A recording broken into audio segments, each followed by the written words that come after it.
245 og eignaskipulags- og umhverfisráðuneytið 244 og 245, Hafnarstjórnar númer 229, Fræðslunefndar númer 75, Íþrótta- og tómstundanefndar númer 65, Félagsmálanefndar númer 127 og Barnaverndarnefndar númer 109. Þá hér jafnframt eitt almennt mál, það fyrri umræða jafnréttisstefnu Fjarðabyggðar árið 2019 til 2023 sem kemur hérna frá félagsmálanefnd. Leið og ég opna fyrir þá mun ég vilja vekja athygli á, þó að sé ekki fyrir lið 2, semst undir fundargerð eignaskipulags- og umhverfisnefndar númer 244 og 245 eru tveir liðir sem ég óska eftir að vera teknir sérstaklega til umræðu og atkvæðagreiðslu þar sem ég vanhæfur í þeim málum. Það annars vegar liður 19 sem fjallar efnistöku Norðfjarðará. Sá sem þar biður bróðir minn og óska eftir efnistöku heimild. Þannig að ég óska eftir að það vera sérstaklega ásamt því að í lið 245 verið að afgreiða grenndarkynningu sem tengist múlanum, væntanlegum klasa sem á að reisa í Nesta og ég að vinna þar sem í hlutastarfi að vinna fyrir þau fyrirtæki sem að honum standa. Þannig að ég óska eftir því að vera tekið og Eydís Ásbjörnsdóttir mun taka, fyrsti varaforseti mun taka við stjórnfundar, þannig að þessi tvei liðir verða teknir sérstaklega saman þegar fundargerðirnar að öðru leyti hafa verið ræddar og afgreiddar. En þá hér næst í fyrsta dagskrá fundargerðir bæjarráðs númer 635. Eydís Ásbjörnsdóttir beðum orðið, gjörðu svo Eydís.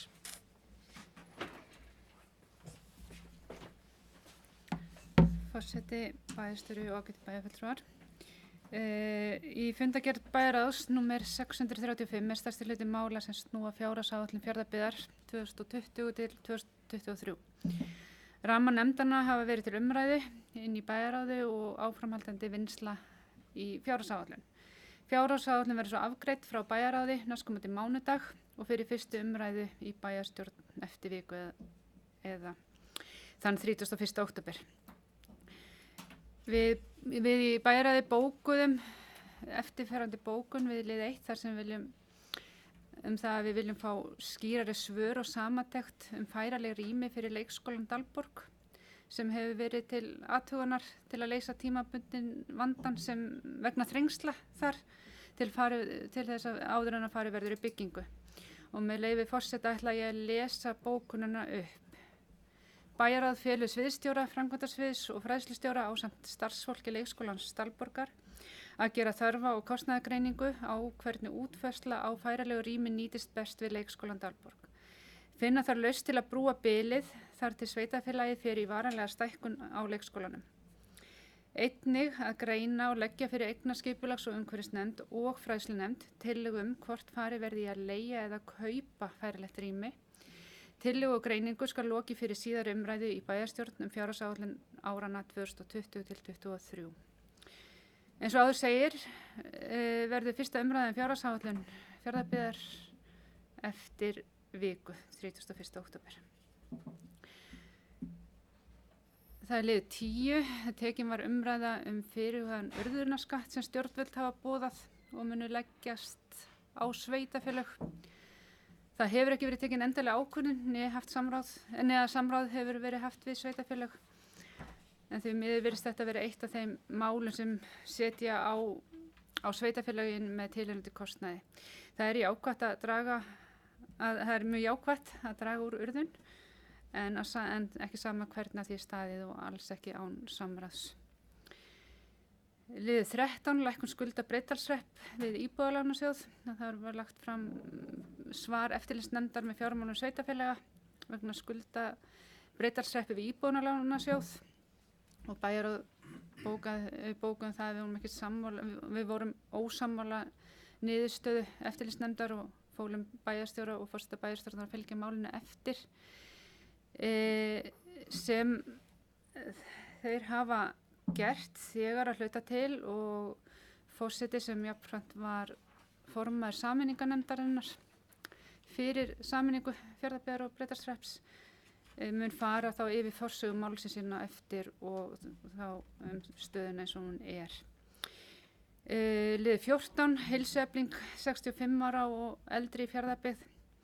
Við höfum verið mikið að skoða og ræða þessi mál heilsueflingu eldri borgara og sem og Fjarðabyggð heilsueflandi samfélag. En bæjarráð samþykkti að fara í verkefni til næstu 2 ára í samstarfi við Janus heilsueflingu EHF og fól íþrótta- og tómstundafulltrúa ábyrgð á framhaldi verkefnisins og vísa því til fjárhagsáætlunarvinnu 2020. Þetta verkefni hefur gefist mjög vel í öðrum sveitarfélögum og án efast við það við að fólk getur búið lengur heima í mörgum tilfellum. Lið 15 fyrirliggur bréf frá leikskólastjórum á Austurlandi sem var sent til allra sveita og bæjarstjórna á Austurlandi. Erindi hefur fengið ítarlega umfjöllun í fræðslunefnd Fjarðabyggðar. Bæjarráð þakkar erindið og tekur undir að leikskólastigið mikilvæg hlekkur í skólastarfi starfsins. En það mikið áhyggjuefni hvað illa gengur að fá fólk til starfa í leikskólum og sér í lagi fagmennta fólk. Þetta vandamál ekki bara bundið við Austurland, heldur all landið í heild. Og það mikilvægt að huga vel að því góðu starfi sem á sér stað í leikskólanum sem og að nemendum og starfsfólki skólana. Fleira var ekki. Bíli. Freydís, vilja fleiri kveðs ljós. Ég ætla að fá óskættir að fá taka aðeins til máls undir 2 liðum hérna. Hans að þessum tíma mjög á beint. En kannski aðeins að byrja hérna í lið 10 út af þessum boðaða urðunarskatti og lýsa svo sem yfir því sama og svona sem hefur verið gert bæði á vettvangi sveitarfélagana og eins tókum við til umræða og fundi samband sveitarfélag á Austurlandi. Þetta hefur verið líka rætt í fjármálastofnun. Það afskaplega, það allavega eindregin ósk til ríkisvaldsins að skoða mjög vel þennan boðaða urðunarskatt. Eins og sakir standa þá mun þessi skattur einungis leiða til þess að þetta afgjaldi sökum þess að bílutafyrirtæki okkar eiga að standa endurspegla rekstur sinn í gjöldum mun leiða til hækkunar og jafnframt náttúrulega á allan hátt verða, við skulum segja, hann allavega ekki tímabær þessi skattur. Fyrst þarf að koma til miklu dýpri umræðum þá í Íslandi, hvernig skuli fara með þann úrgang sem tilfellur og þarf að fara í urðun. Í dag eru sveitarfélög farin að flytja þetta eins og þið þekkið og við höfum rætt hér áður, farin að flytja sín úrgang til brennslu í Svíþjóð ef maður rétt, sveitarfélög á Suðurlandi, ég get ímyndað hvað þetta kolefnisspor sem verður við þetta að flytja þetta hér sjóleiðina með skipum. Þannig að það miklu nær og ég vona það sannlega að þessi umræða verði til þess að snúast að kannski að umhverfisráðuneyti taki fyrst umræðan hvernig ætlum við bara að taka heildrænt á þessum málum í Íslandi. Þá ekki annars komin grundvöllur í því sem við höfum rætt hér áður og verið þvert hér á flokka að skoða með brennslustöð ef menn eru komin á þann stað að það sem við flokkum hér heima sendir erlendis sé svo brennt þar til og í orkuframleiðslu, þá það bara eitthvað sem verðum þá að skoða hér heima fyrir líka. Allavega urðunarskattinn getum við ekki tekið inn á svo stöddu máli fyrir það liggur fyrir hvernig þessu málum verið haldið heilt yfir. Þannig menn að byrja á öfugum enda. Ég veit að tilgangur af skatt til þess að auka eða ýta á að finna aðrar lausnir, en þær lausnir bara ekki boði vegna þess að það kerfi sem við höfum búið við í flokkunum því miður ekki virka. Af því að við höfum komið ekki frá því magni sem við viljað sem erum nú þegar að flokka í endurvinnslu. Erlendis þá. Aðeins lið 13 sem það sem var bókað undir svar eftirlitsnefndar með fjármála og sveitarfélaga. Bara aðeins til að fara yfir forsögu þessa máls og af hverju við erum afskaplega ósátt við þennan farveg sem málið í og áttum fund í gær með félagsmálaráðherra og fulltrúin líka úr samgöngu- og sveitarstjórnarráðuneytinu vegna þess. Þegar við hófum sameiningarviðræðurnar við Breiðdal og fórum yfir all þau mál sem þar voru undir, þá lá fyrir að á félagslega íbúðakerfi Breiðdalshrepps hvíldu lán eins og hjá öllum á baku þessar 13 íbúðir. Ef við tókum svo bara raunverð þeirra þá var, má segja, lánastaflinn 70 milljónum yfir markaðsverð íbúðana. Breiðdalshreppur á tímabilinu 2014-2018 hafði farið í gríðarlega mikla endurskipulagningu á sínum rekstri til þess að meðal annars undir eftirliti áðurtalinu eftirlitsnefndar og þetta var eitt af því sem þeir sóttu á að fá niðurfellt eða fá lánin niður færð þetta til þess að endurspegluðu sannleitt raunvirði íbúðana. Þetta hafði ekki borið árangur en eftir á móti hafði eftirlitsnefndin úrskurðað það að Breiðdalshreppur væri orðinn fjárhagslega sjálfbær. En vandinn þetta endurspeglaðist ennþá og þetta eitt af þeim málum sem við tókum til umræðu í sameiningarnefndinni á sínum tíma. Ég fór svo ásamt oddvita Breiðdalshrepps þáverandi Hákoni Hanssyni í janúar byrjun árið 2018 suður til Reykjavíkur í þessar stofnanir sem að sameiningunni komu til þess að ræða bæði skuldajöfnunarframlög, framlög vegna innviða og fleira. Við áttum fundi með samgöngu- og sveitarstjórnarráðherra og fulltrúum jöfnunarsjóðs til þess að fara yfir það sem okkur snýri þar. Jafnframt áttum við fund með forstjóra Íbúðalánasjóðs í þeirri ferð og fórum fram á það til þess að það myndi til að hægt væri að hafa það til hliðsjónar í sameiningarviðræðunum og þessari áætlun sem við vorum að setja upp að það yrði færð niður lánin, að lánin yrðu afskrifuð að hluta þannig að það endurspegluðu sannlega raunvirði íbúðana. Þessu var ágætlega tekið, þetta fór fyrir stjórn Íbúðalánasjóðs þetta mál og hér meira segja í þessum sal vikunni fyrir sameiningarkosningarnar þá kom svar frá Íbúðalánasjóðum að þeir hefðu samþykkt að færa niður lánum 59 milljónir stjórnin. Það þetta bara farið sinn hefðbundna farveg til ákvörðun að stjórnin væri sammála það. Það svo tekið tillit til þess að ef við seldum þessar íbúðir allar, ef þær seldust fyrir þá meira heldur en á þeim hvíldi af þessum 59 milljónum af teknum, þá myndum við greiða Íbúðalánasjóði þann mismun sem var sanngjarnt. Ef þær myndu seljast á undir því sem á þeim hvíldi þá Íbúðalánasjóður að taka þá til skoðunar hvort að þetta færa meira niður. En þetta var svona ágætis lending og þetta var það sem við kynntum í kjölfarsamning kosninga meðal annars að því við kynntum þá hvað lægi að baki í skuldajöfnunarframlögum, innviða uppbygging og fleira. Þetta var allt saman opið hér í kynningaferlinu. Síðan ár eftir að sameining var tekið gildi þá höfum við verið að reka til að fá þetta líka frágengið formlega en hefur gengið frekar illa við það eins og þið sjáu hér. Þetta mál þurfti að fá umsögn eftirlitsnefndar sem og eins og þið sjáu þessu langa og ítarlega svari sem nú kemur. Við fengum þetta svar í sumar eftir fundnefndana þar sem þeir töldu að þeir hafa verið búin að innan gæslepa útskrifa Breiðdalshrepp að þeir væru greiðslubærir og þeir teldu þar leiðandi ekki þörf á þessari niðurfærslu. Við svöruðum þeirri samþykkt með ítarlegri samantekt á því að þetta snerist ekki um það, þetta snerist um það að eftir sem áður væri markaðslegar aðstæður og ástand íbúðana þannig að það væru of veðsettar. Við værum ekki að við værum hér einhvern að ræða ákveðið sanngirnismál sem hefur rætt við Íbúðalánasjóð mjög lengi, það hefur fengist samþykkt um það og við teldum að eftirlitsnefndin væri svona kannski freklega að hafa því afskipti. Þetta fór aftur fyrir þennan fund sem vitnar í áðurnefndu bréfi núna í byrjun október, það sem aftur koma sama afsvar og í raun og veru það sem við erum að vísa til það að þetta sjálfstæð umræða sem átti sér stað við láneigandann Íbúðalánasjóð, tekið þar fyrir stjórn, gefið þar það svar og sá skilningu settur uppi. Þannig að við fórum í gær á fund félagsmálaráðherra og embættismanna eða aðstoðarmanna úr báðum ráðuneytum og fórum yfir hvernig þetta aftur, þar sem félagsmálaráðherra við áttum fund með honum á sínum tíma 2018 í sömu ferð þegar við ræddum þetta Íbúðalánasjóð og upplýstum hann það sem hann fer með málefni Íbúðalánasjóðs og hann var meðvitaður þetta mál að við værum þarlendi þessu ósammála og óskum eftir því að þetta er tekið til frekari skoðunar á þeim grundvelli og félagsmálaráðherra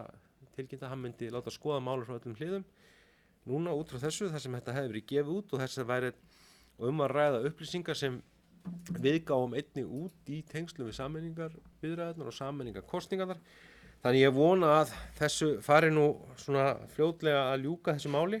Þetta er búið að taka kannski óþarflega mikinn tíma en vonandi fer þess að ljúka núna með þessu. Þannig að þetta vildi nú bara segja þetta mál. En orðið laustu fundargerð bæjarráðs til eitthvað þessi hljóðs. Svo virðist ekki verið, ég ber hann upp til samþykktar, hún samþykkt með 9 atkvæðum. Þá erum við næst komin í fundagerðir eignaskipulags- og umhverfisnefndar númer 244 og 245 og líkt og áður sagði óska eftir því að liður 19 í 244 og liður 8 í 245 verði teknir hér sérstaklega til umfjöllunar og atkvæðagreiðslu að umræðum og afgreiðslu nefndarinnar, fundagerð nefndarinnar að öðru leyti lokið og það til þess að ég geti vikið á meðan. En orðið þá laust fundagerðir eignaskipulags- og umhverfisnefndar að undan skildum þessum tveimur liðum, vill einhver kveða sér ljós. Ragnar Sigurðsson, gerðu svo vel.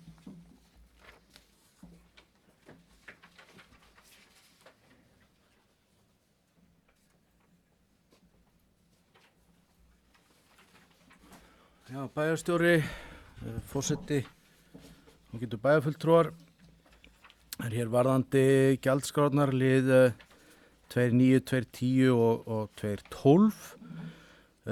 Þá var það rætt inn í eignaskipulags- og umhverfisnefnd og fyrir einhverju síðan inn á bæjaráði að ég hygg líka varðandi vatnsveitu og fráveitumálin að endurskoða gjaldtökuna í því og við rættum það í eignaskipulags- og umhverfisnefnd og rætt það áður varðandi svona sanngjarnara kerfi og að þá sé ekki miða við húsmat heldur eingöngu sé eitthvað svona fast gjald sem að er þá upp að vissri stærð fasteigna eins og er á Akureyri og hérna við rættum þetta þannig inn í eignaskipulags- og umhverfisnefnd og ákvaðum að í rauninni að halda samt tillögunum til streitu að það væri bara 2,5% hækkun eins og í öðrum tillögum vitandi það að þetta væri til umræðin í bæjaráði en við hefðum kannski eftir á að hyggja mögulega átt að bóka þess eðlis að skora á bæjaráð að skoða gjaldskrána með það í huga. Þannig að ég svona beini því hér með til bæjaráðs að hérna skoða þá vinnu fyrir afgreiðslu til fyrstu umræðum. Varðandi liðin 2.12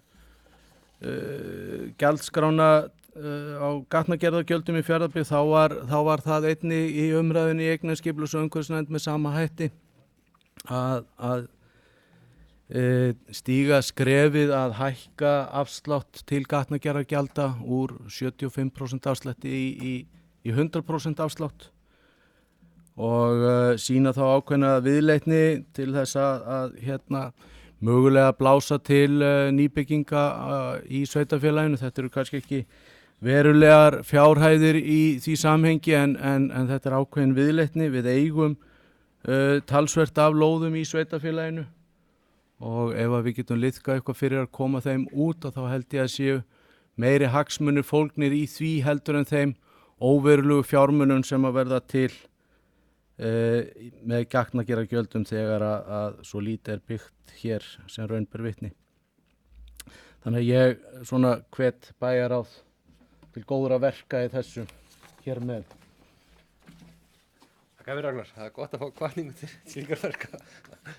Vilja fleiri hvað sjóðs, Einar Már Sigurðsson gerði svo vel.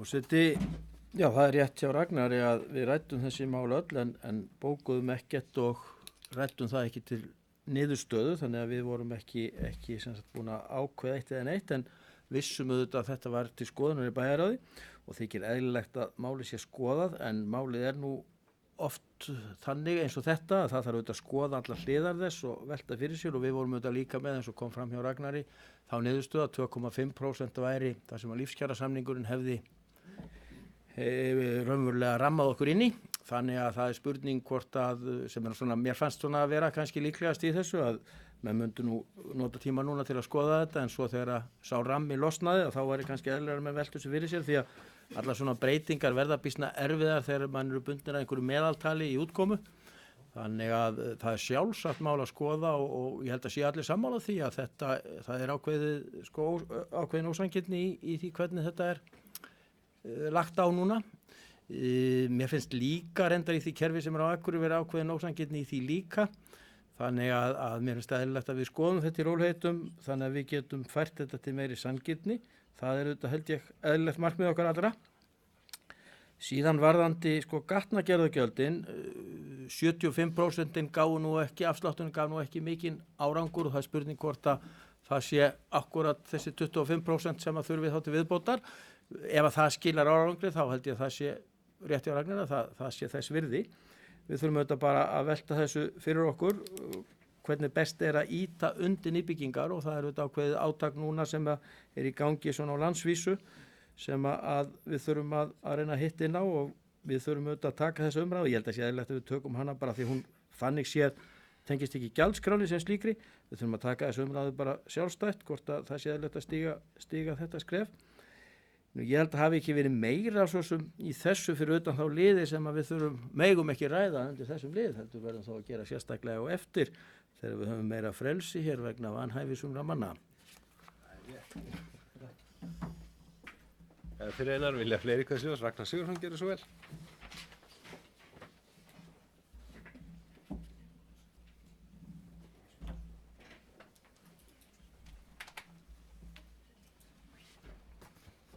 Bæjarstjóri, forseti og getur bæjarfulltrúar örlítið varðandi það sem að Einar kom inn á varðandi þá liði 2.9, 2.10 og 2.12 í fundargerð eignarskipulags- og umhverfisnefndar númer 244. Þá er það varðandi vatns- og fráveitugjaldið, varðandi sanngirnina. Það er auðvitað rétt sem Einar kom inn á að við erum bundin af lífskjarasamningnum. Við erum hins vegar ekki lagalega bundin en við erum svona, við siðferðislega bundin, það er rétt.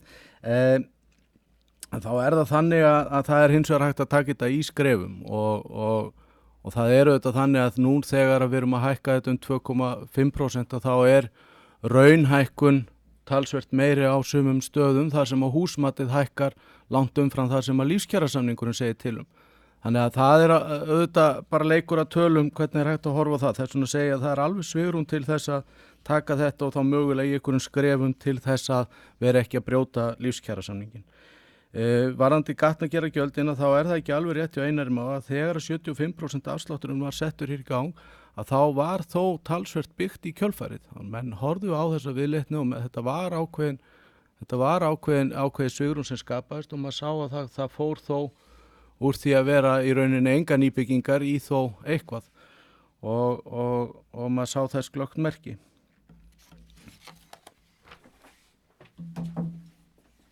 Fyrir hann vilja fleiri kveðsljós. Rúnar Gunnarsson gerur svo vel.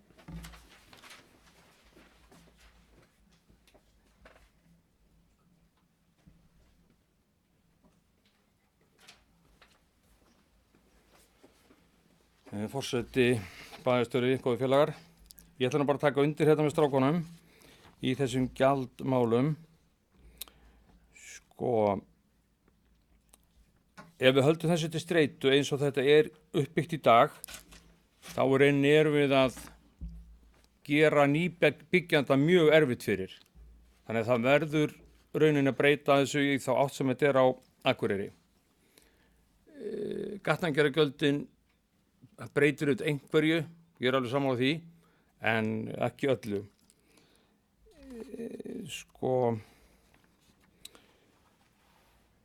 Fyrir fráveitu og vatnsveitu, þá verður mat á nýju húsi mjög hátt og þar af leiðandi eru þeir að borga mjög hátt í vatnsveitu og fráveitu. Það má kannski ekki endilega fara að tala hérna staðina sem við búum á, en ég get samt sagt það að það er jafn dýrt að grafa á Breiðdalsvík eins og á Reyðarfirði. Nákvæmlega jafn dýrt. Það stendur reyndar hvergi fasteignagjöld hérna, en ég held að ef við ætlum að gera eitthvað virkilega fyrir húsbyggjandan, þá þurfum við að fara í fasteignagjöldin. Taka fasteignagjaldið og láta hann bara borga, hann borgar bara 10% fyrsta árið og bæta svo 10% við, þannig að hann borgar ekki fullt fasteignagjald fyrir til 10 ár. Ekkert hús, engin gjöld. Takk fyrir Rúnar, vilja fleiri kveðsljós. Svo verðist ekki vera, þá ber ég fundargerðirnar upp að undanskildum lið 19 og 8. Þess að það er samþykkja með skeiðmerki, þær er sagði þetta með 9 atkvæðum. Þá ætla ég óskar Eydís Ásbjörnsdóttir að það gefi stjórn fundarins og ég víki úr salamaðan.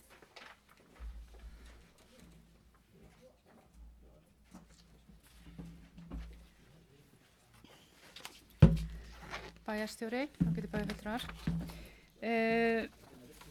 Ætlum við að taka saman hérna til umræðu og samþykktar lið 19 í fundagerð eignarskipulags- og umhverfisnefndar númer 244, það er efnistaka og Norðfjarðará, og liður 8 í fundagerð eignarskipulags- og umhverfisnefndar númer 245, það er umsókn stækkun lóðar á Bakkavegi 5 á Norðfirði ásamt grenndarkynningu. Þannig vill einhver kveða sér hljóðs. Einar Már, gjörðu svo vel.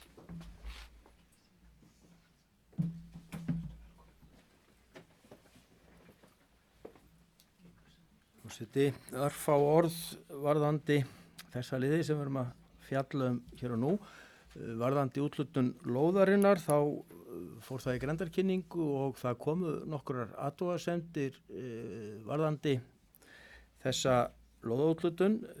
Nefndin komst að þeirri niðurstöðu að hún teldi nú ekki ástæðu til þess að þær væri ekki þess eðlis að það væri rétt að verði ekki við beiðnin lóðarúthlutun. Þannig að það var samþykkt. Það var nokkur athugasemdir sem komu sem ekki beint tengjast lóðaúthlutunni og verður þá skoða við nánari útfærslur á byggingu ef og þegar þar að kemur. Varðandi síðan efnistökun úr Norðfjarðará, þá er þetta auðvitað töluvert stórt mál sem við þurfum líka að skoða í samhengi við aðalskipulagið sem við erum með í endurskoðun. Það er að segja alla efnistöku þurfum við að skoða. Og það er ekkert launungamál að á fundi sem að haldin var með veiðifélaginu í haust, þá kom það fram svona vilji ákveðnar aðila þar að efnistöku færi hreinlega að linna í Norðfjarðará og það er auðvitað eitthvað sem við þurfum að ræða hvort við gerum það. Það hefur ekkert verið ákveðið það, þannig að það má segja að þessi beiðni þarna efnistöku hafi ekkert verið komin undir þann hatt að það væri ekki efnistaki áni. Vegna þess að bæjarfulltrúar fengu sent bréf frá formanni veiðifélagsins þá þykir mér rétt að vekja athygli á því að í bréfinu er í raun og veru ákveðin misskilningur sem er kannski skiljanlegur af því að efnistöku það var blanda saman í efnistökubeiðninni bakkavörnum í ánni. Það er ekki tekin afstæða til þessa hálfu nefndarinnar hvort það rétt sé eða ekki. Það er ekki grundvöllur þess að það er samþykkt efnistakan. Heldur það að Hafrannsóknastofnun eftir umsögn Fiskistofu gefur raun grænt ljós á vegna árinnar að fara í efnistöku á ákveðin hátt. Það er það sem nefndin er að samþykja. Varðandi bakkavarnirna þá er það sjálfstætt mál og ég get tekið undir flest allt í bréfi formannsins varðandi þau mál. Við erum ekki sérfræðingar í því hvernig best er að standa að því og töldum okkur ekki vera að segja það að þetta var í besta leiðin til þess. Til þess þurfum við að fá eins og bent er á í bréfinu, sérfræðinga á þessu sviði og ég gerir ráð fyrir því í samstarfi við gólklúbbin sem að þarna á hlutamáli verði leitað eftir með í hvaða formi það er hins vegar óljóst en það verði leitað eftir sérfræðingu hjá landgræðslunni sem eru með þessi mál, hvernig best er verður að þessu staði og skoða hvaða þörf er á aðgerðum þarna. Þannig að það mál er raunverulega sjálfstætt og við munum að sjálfsögðu skoða það því að það gengur auðvitað ekki að vera þarna með stór hætta á því að einhver hluti af gólfvellunum hrynji í ána. Við þurfum auðvitað að einhvern nátt að bregðast við því og finna bestu lausnina. Það gerum við ekki bara svona með því að hafa hver og eitt svona ákveðna patentlausn á því. Við þurfum auðvitað að fá til þess bæra sérfræðinga til að fara yfir það mál. Vilja fleiri kveðismáls? Rúnar, gjörðu svo vel.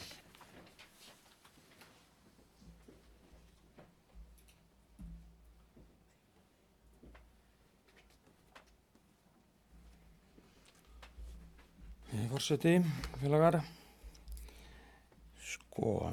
Efnistaka í Norðfjarðará. Er að ræða eyri, stóra eyri í miðri ánni. Og þegar er komin eyri í miðri á, þá leitar áin sikkurum megin við eyrina. Og öðrum megin er golfvöllurinn, hinum megin er varnargarður sem búið er að setja vegna þess að áin er út allt. Þó svo við viljum helst ekki taka efni úr ánni, þá tel ég að það er nauðsynlegt að taka þessa eyri í burtu. Þeir tala ef þessi eyri kemur, þá kemur önnur eyri. Það getur vel verið þessi bara rétt hjá þeim. Það kemur önnur eyri. En við verum að halda ánni þannig að hún sé ekki að valda skemmdum í kringum sig. og þetta sé breytt skurður hérna út þetta. Það má alveg deila það innan skurð, sko. Það má líka gera skurðin lykkjóttan eða vilja hafa hann lykkjóttan. Það allt í lagi. En ég nú einfaldlega þannig að maðurinn verður að vera í forgang og svo kemur bara fiskurinn.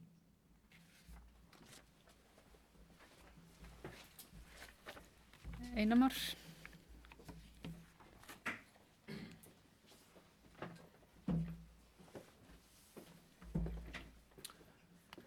Forseti, já, það nú þannig að við töldum og við vorum sammála í nefndinni, altså Hafrannsóknastofnun það að það væri eðlilegt að fara í efnistöku þarna á Eyrinni, en við töldum okkur ekki vera slíka sérfræðinga að við getum fullyrt að það væri lausn á bakkavörnunum að taka Eyrina. Þannig að við teljum nauðsynlegt að fá til þess bara sérfræðinga að fara yfir það mál betur. Við töldum það hins vegar að vera yfirgnæfandi líkur á því að taka efni úr Eyrinni, það myndi örugglega ekki auka hættuna á því að bakkarnir hrindu. Þannig að við varum ekki að skapa meiri vanda með því að fara í þetta. Þannig að það hins vegar rétt hjá Rúnari að þetta þurfa menn stundum að raða hlutum upp. Það hins vegar þannig að ef við viljum gera þessa á að meiri veiði á heldur hún þá þurfum við að taka ákvarðanir miðað við það.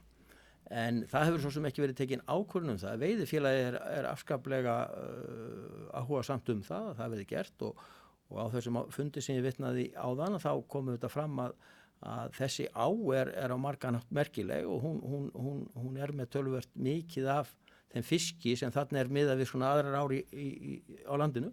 Þannig að ég held að sé nú full ástæða til þess að reyna að hlúa henni eins og kostur en við þurfum auðvitað að taka bara þá umræðu alla og veltaði fyrir okkur hvernig best að því staðið og ég held að það sé svona næsta skrefið allavega sé spurningin um bakkana þannig að við verjum þá og reynum þá að standa því eins og þeir sem að þekkja best til telja vænlegustu leiðina til þess. Orðið laust þessa leiði. Engin kveður sér til hljóðs þannig að ég ber upp þessa leiði sem sagt lið 19 í fundagerð 244 og lið 8 í fundagerð 245 saman til samþykktar. Samþykktir með 8 atkvæðum. Og nú má forseti gangi í sal og taka við stjórn fundarins.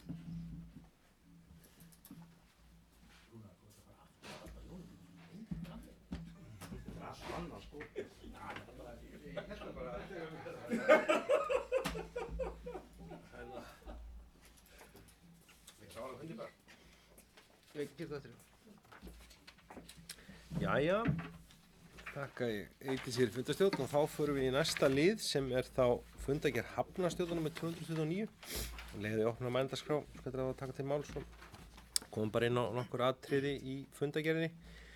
Það kannski fyrst sjáið beðin styrkt endurbót á bryggju eins og verið hefur, Hafnarstjórn hefur í gegnum árin veitt einkaaðilum styrki til viðgerða á bryggjum sem þá eins og gefur að skilja í einkaeigu og það að sama uppi núna, ég held að hámarksstyrkur sé 750.000 ef maður rétt, samkvæmt reglum Fjarðabyggðar gegn framvísun reikninga við viðgerð á bryggjunum. Eins tóku hana fyrir, sem við sjá, það heilmikil umræða tengslum, Eimskip að skoða sín leiðakerfi, þetta trúnaðarmál en enga síðan mér ánægt að sjá þau umsvif sem Eimskip virðist hyggja á hér í tengslum kerfi og síðan tókum við fyrir núna, það búið eins og með þekkja, þá höfum við látið taka áður út stálþilin, eldri stálþil í bryggjum Fjarðabyggðar, létum taka núna að nýju fengum Eflu verkfræðistofu til að fara yfir ástand stálþilina, þau eru orðin mörg hver, þau elstu, orðin mjög tærð og eins og við höfum svo sem vitað og erum að fara nú á staði, það endurbætur sem þarf að gerast á næstu árum Þar verður hafskipakanturinn á Eskifirði í forgangi, það mest tæring í honum og orðin hann víða hvar orðin mjög tæpur upp á að fara að missa efn undan, þannig að þetta eitt af því sem við þurfum að horfa til núna í fjárhagsáætlun næstu ára, þetta verkefni sem við unnið á löngum tíma. Ekkert komið að því að þetta betur þannig að menn geta farið í gegnum það, tekið ákveðin tími þessa endurbyggingu, við þurfum líka aðeins að fara í gegnum náttúrulega notkun og jafnvel breyting og notkun einhverja þessum stálþilum eins og út á Norðfirði á bryggjunum sem í miðbænum að hugsanlega að hluta henni verði grjótvarin í stað þess að fara í endurbætur á þilinu. Þetta er allt saman hluti sem við erum en Hafnarstjórn steig fyrstu skrefi núna með að setja Hafskipahrantinn Eskifirði í forgangi þessum endurbótum sem þurfa að koma.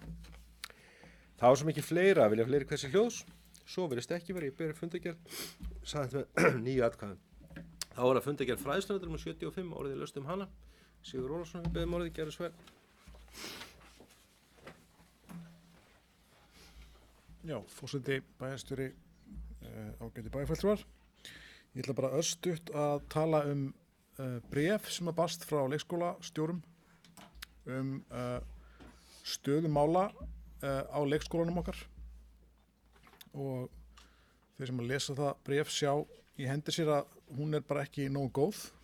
Það gengur mjög illa að manna leikskólana og við erum langt frá því að vera með mönnun þar sem við viljum hafa hana og það sem að lög raunveru, samkvæmt aðalnámskrá þá eiga 2/3 starfsmanna á leikskólum að vera kennarar, faglærðir og núna þegar við erum að huga að því og erum að stefna á það að grípa fyrr inn í málefnum barna sem eiga í erfiðleikum, fara í svo kallega snemmtæka íhlutun og svo kallega Austurlands líkan, þá blasir við að forsendurnar til þess að byrja snemma eru auðvitað pínu erfiðar þegar við höfum ekki nægilega margt fagfólk á leikskólanum.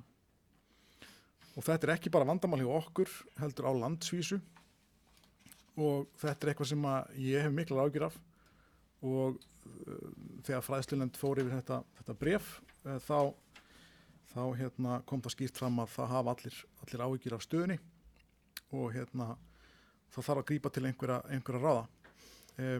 Reykjavíkurborg fór í mikla vinnu og greiningu á því hvað er hægt að gera til að takast á við þessa stöðu og skilaði það mikil í skýrslu með 33 aðgerðum sem voru lagðar til þess að bæta stöðuna. Við getum hugsanlega hort eitthvað í þá átt til þess að þurfum ekki að finna pjólið og nota það til þess að byggja á. En það er ljóst mál að það þarf í alvörinu að skoða það hvað er þetta að gera til þess að bæta mönnun á leikskólanum og efla þeirra starfsemi. Það er á fyrstu æviárunum fer fram mjög mikilvæg þróun á heilastarfsemi og það þarf því fleira fagfólk sem við vinnum með börnum á þeim aldrei, því líklegra er að hún verði í lagi og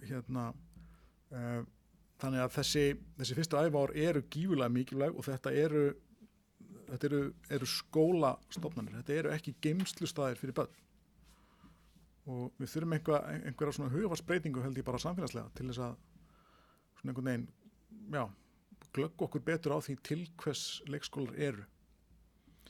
Þannig að ég fagna bara þessu bréfi og ég held að við þurfum að taka efni þess alvarlega. Takk. Það verið Sigur vilja fleiri kveðsljóð sem þið fundi ekki fræðslendar. Ragnar Sigurðsson, gerðu svo vel.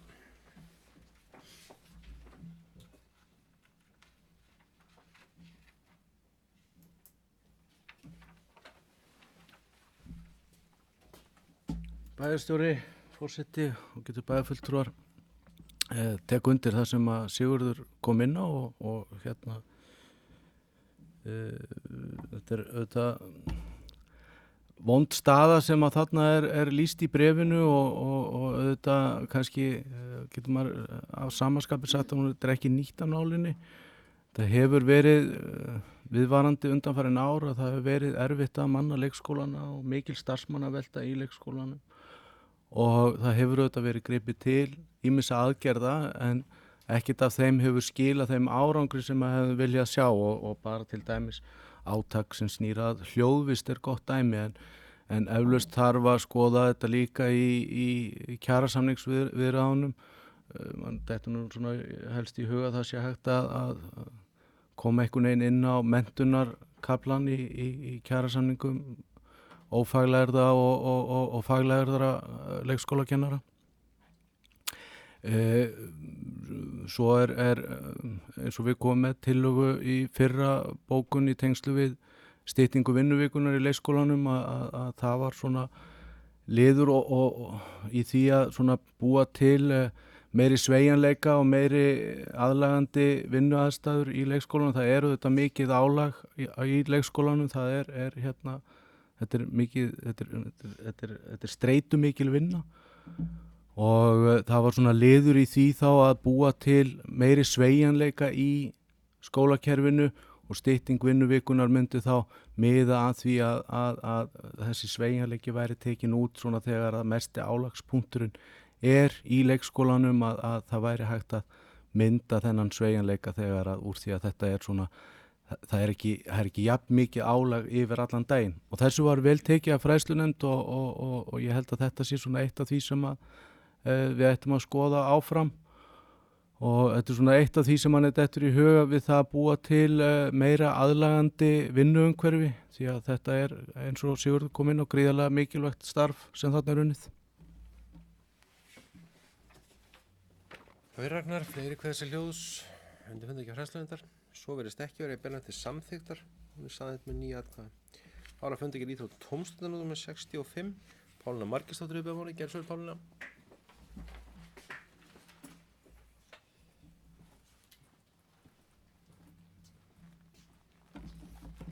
Já, forseti bæjarstjóri og góðu fundamenn. Mér langar aðeins hérna að hlaupa yfir fund nr. 65 hjá Íþrótt- og tómstundanefnd. Það er hérna liður 6.1, stefnumörkun í fræðslu og frístundamálum í Fjarðabyggð. Þarna voru nefndinni kynnt lokadrög að myndskreyttum bæklingi fræðslu og frístundastefnu Fjarðabyggðar. Við vorum rosalega ánægð með þá vinnu sem þarna hefur farið fram. Bæklingurinn er mjög fallegur á okkar mati og vel uppsettur og við sem að störfuðum nú í hópnum í endurskoðunum fræðslu frístundastefnuna og sáum og kynntum okkur fullt af bæklingum frá öðrum sveitarfélögum. Við vitum að það skiptir máli hvernig bæklingar eru uppsettir upp á það að þeir ná í augum fólks og það er algjörlega markmiðið að fá sem flesta til þess að lesa bæklingin og svo vinna sem við sáum að þarna hafi farið fram lofar virkilega góðu og ég hef trú á því að hann verði víða lesin. Og Íþrótt- og tómstundanefnd hrósaði bara starfshópnu og hönnum bæklingsins fyrir mjög vel unnin störf. Síðan er þarna 6.2, það er aðstöðuleysi til íþróttaiðkunar á Eskifirði. Nefndinni barst bréf frá aðalstjórn Austra, þar sem bent er á aðstöðuleysi og við erum náttúrulega nýbúin að taka fyrir bréf frá Val á Reyðarfirði og ég held að allir hérna inni gerir sér grein fyrir því að þarna bæði á Reyðarfirði og Eskifirði er náttúrulega ýmislegt komið á tíma. En því miður er það bara svo að við í Fjarðabyggð erum ekki alveg komin á þann stað að við getum kannski við sitjum ekki og söfnum milljónum undir kottana ennþá, við vonandi verðum þar einhver staðar einhver tíman en þannig að þeir fengur náttúrulega bara svipað svar og hjá Val daginn, það var náttúrulega í meirihluta sáttmálanum, þar stendur að Fjarðabyggðhöllin sé í forgangi og það hefur ekkert breyst þannig og ég held að það myndi kannski nýtast sem flestum í Fjarðabyggð eða væri hægt að fara í það þó að það er nú eftir að koma í ljós hvernig það verður. Síðan er þarna liður 6.3, það er erindi frá Magnúsi Ásgrímssyni formanni knattspyrnudeildar Leiknis en eins og við vitum þá fór nú Leiknir upp í fyrstu deild og kemur til með að spila í inkassodeildinu á næsta ári sem er frábært. En þegar við erum komin upp í fyrstu deild þá þýðir það að það eru gerðar alls konar kröfur á aðstöðuna. Það þarf að vera stúka og það þarf að vera vottað gervigras eða mjög góður völlur og það er kannski svo aðstæða sem við höfum ekki. Þannig að þetta er náttúrulega bara eitthvað sem við þurfum að taka til skoðunar og sjá hvað við getum gert í því. Nú, svo er það þarna liður 6.4 og það er náttúrulega það sem við samþyktum áðan. Það er heilsuefling 65 ára eldri í Fjarðabyggð.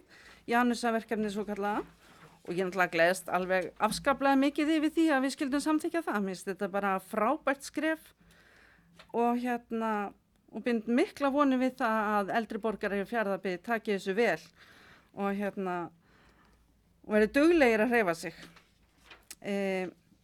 Já, fleira var það ekki. Takk. Verið Pálunum verið að fleiri hversi hljóðusendi fundagerð íþrótt tónstanefndar. Svo verðist ekki verið í berunum til samþyktar. Hún er saðið með 9 atkvæðum. Þá er næst fundagerð félagsmálanefndar um 127, orðið í lustum hana, vill einhver kveða sér hljóðs. Svo verðist ekki verið í berunum til samþyktar. Hún er saðið með 9 atkvæðum. Þá er næst fundagerð barnaverndarnefndar nr. 109, orðið í lustum hana. Engin kveða sér hljóðs í berunum til samþyktar. Hún er saðið með 9 atkvæðum. Þá erum við komin í liðin almenn mál og þar er einn liður sem er jafnréttisstefna 2019-2023. Þetta er fyrri umræða sem hér fer nú fram endurskoðun jafnréttisstefnu og fer vel á og hún sé hér til umræðu 24. október sem er kvennafrídagurinn. Jafnréttisstefna sú sem ég mun nú mæla fyrir, eins og með þekkja þá skal jafnréttisstefnu endurskoða eigi síðar en ári eftir sveitarstjórnarkosningar. Og nú hefur félagsmálanefnd farið í gegnum þá vinnu þar sem félagsmálanefnd gegnir hlutverki jafnréttisnefndar Fjarðabyggðar og bæjarráð á sínum síðasta fundur á mánudaginn samþykkt að senda stefnuna hér inn til umræðu og eins og löggjara fyrir ferðunum gegnum 2 umræður. Eins og bæjarfulltrúar sjá þá hefur stefnan eða kannski uppsetning stefnunar visslega tekið ákveðnum breytingum. Men í endurskoðun núna þá hafa menn farið yfir þetta uppfært stefnuna frá síðustu sem gildi, það tók gildi 2000 og hérna ef við tekið gildi 2015 eitthvað 2019 og það er þetta búið að uppfæra út frá þeim samþætti sem hér hafa farið og þeirri vinnu sem hér er farið með meðan sem kynbundið ofbeldi og fleira. En jafnframt hefur líka verið sett hér upp markmið og framsetning kannski breysta til hér erum bæðum tilgreind markmið, aðgerðir og ábyrgð og jafnframt tímarammar sem hafa settur upp í stefnuna. Ég er svo sem ætla ekki að fara að lesa þetta hana upp hér í heild sinni en hver bæjarfulltrúi að fara vel í hana, þannig er búið að fara með ítalið yfir og gera ýmsar breytingar sem ég tel að séu til þess að styrkja jafnréttisstefnuna og styrkja þá vinnu og þá umgjörð sem hún á að vera jafnréttismál hjá okkur á sín víðustum grunni og hún er hér lögð fram í fyrri umræðu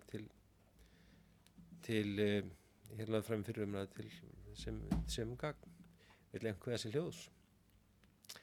Svo verðist ekki vera þá óska eftir því að bæjarstjórn samþykki að vísa jafnréttisstefnu til síðar umræðu á næsta fundi bæjarstjórnar. Það er saðið með 9 atkvæðum.